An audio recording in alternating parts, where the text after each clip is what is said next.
Hello again. A little bit of chaos here in the house. I have a brand new puppy that thinks that everything that my other dog has should be hers. So she keeps barking every time she sees something that he has that she wants. So it doesn't really matter what it is, it just matters that he has it. Sounds familiar, right?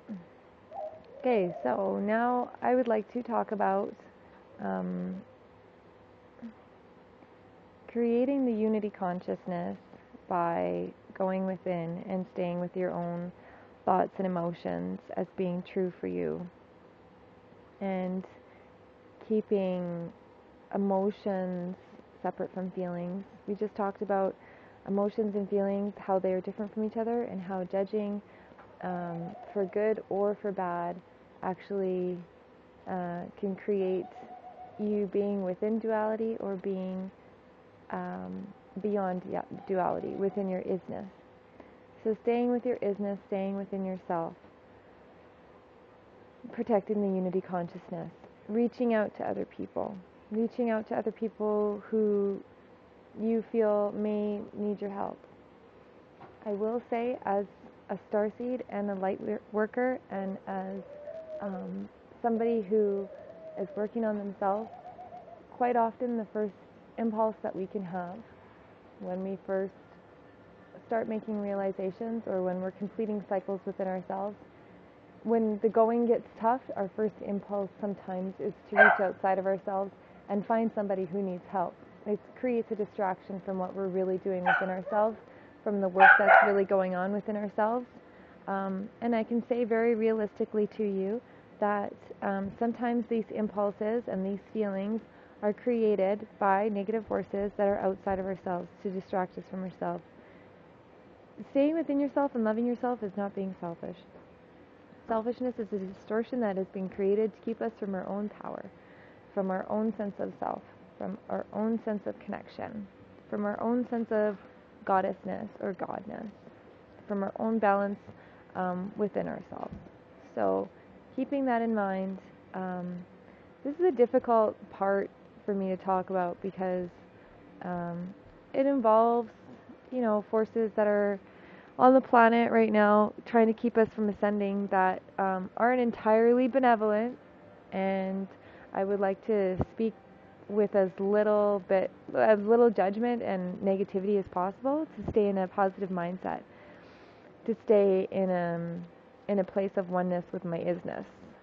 So the challenge becomes, how to share this information that I'm picking up in my energy fields without sounding like I'm, really down on what's going on and really dissing those energies.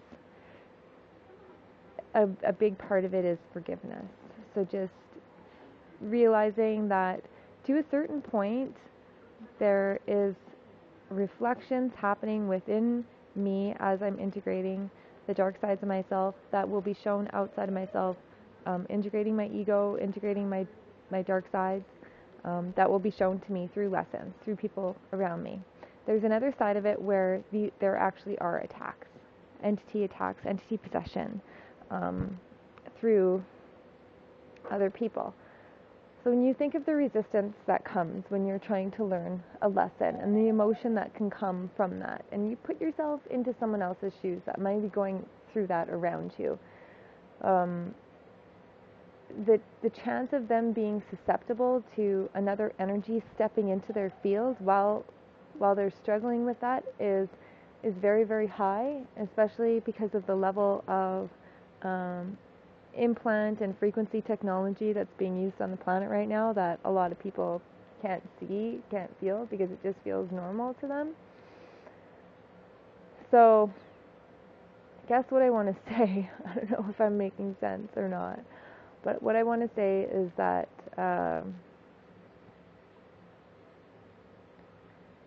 there can be people around you, such as family or friends, people that seem very close to you, that are not even consciously aware that they're doing it, but they are trying to hold you down, trying to hold you back. And I say it without judgment. It is within the divine order of us experiencing what we came here to experience in the highest and best way, and evolving in the highest and best way. Just to be aware of it, because there's so much judgment in a lot of people still while they're trying to learn, and while they're becoming aware of themselves, they may not take your energy fields when they're integrated into themselves in a way that they can vibrate to. There's two ways to vibrate, two directions to go. You can raise your vibration to what's around you, or what's around you can raise its vibration to be you. When you're in tune with creation and you're within the unity consciousness and within the isness without judgment, you are beyond the raising and the lowering, unless you choose to engage it, unless you choose to engage in that part of the game, which a lot of us do. That's why we're here. We're light workers, right? We're here to raise the vibration, raise the consciousness. You can't do that until you do that within yourself, though. So, speaking of entities, there are a lot of ways that entities can enter your field, mostly through judgment.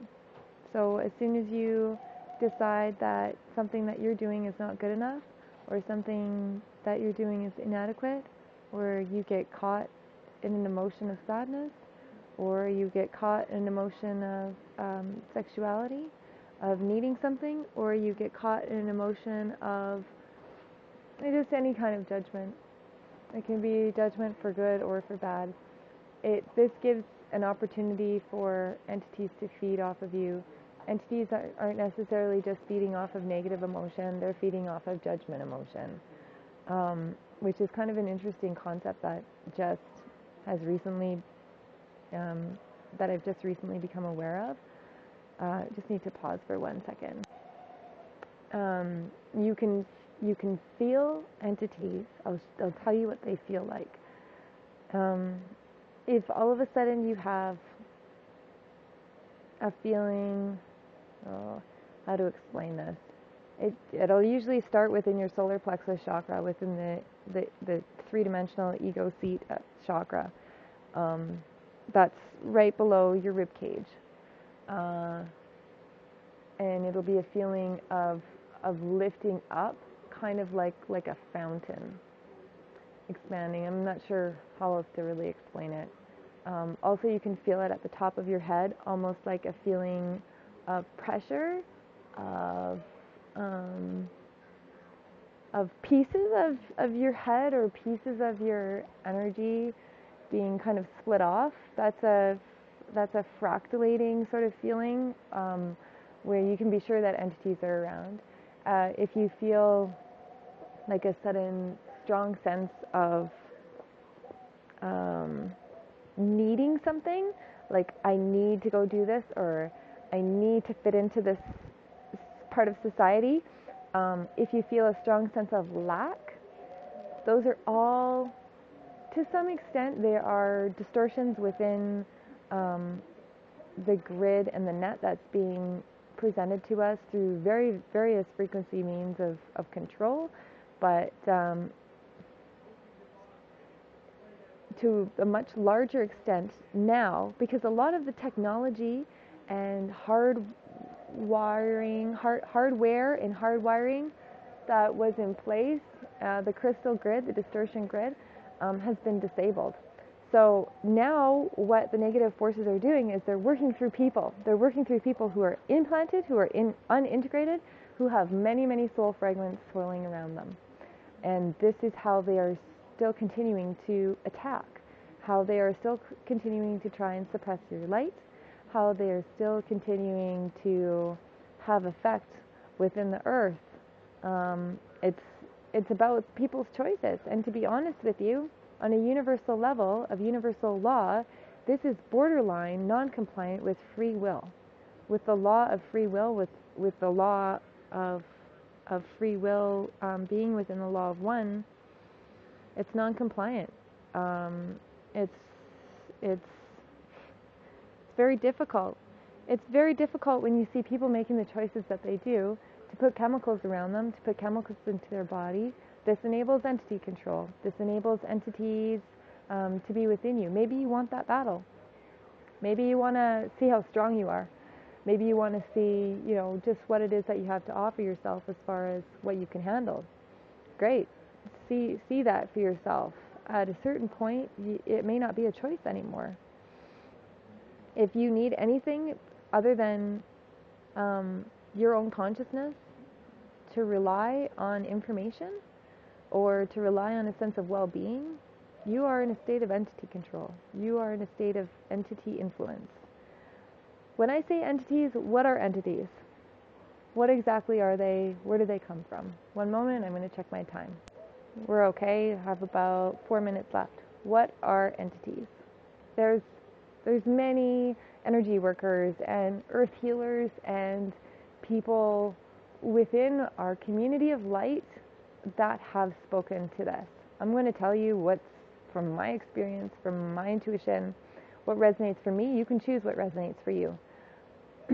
Entities to me are pieces of energy. The word entity itself implies the definition that an entity is a piece. So it's not a whole. It is not a whole.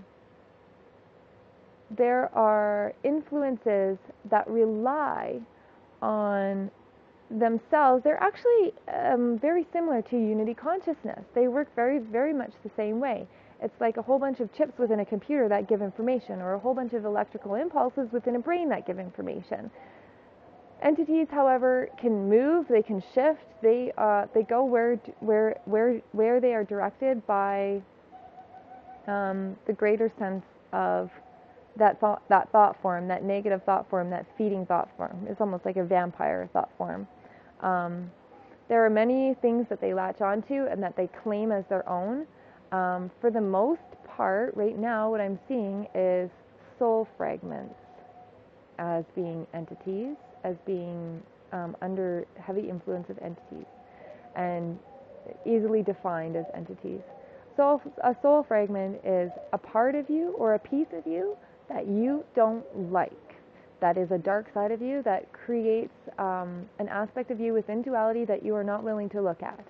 That then becomes a form of entity. It's a piece, right? It's a piece of a whole.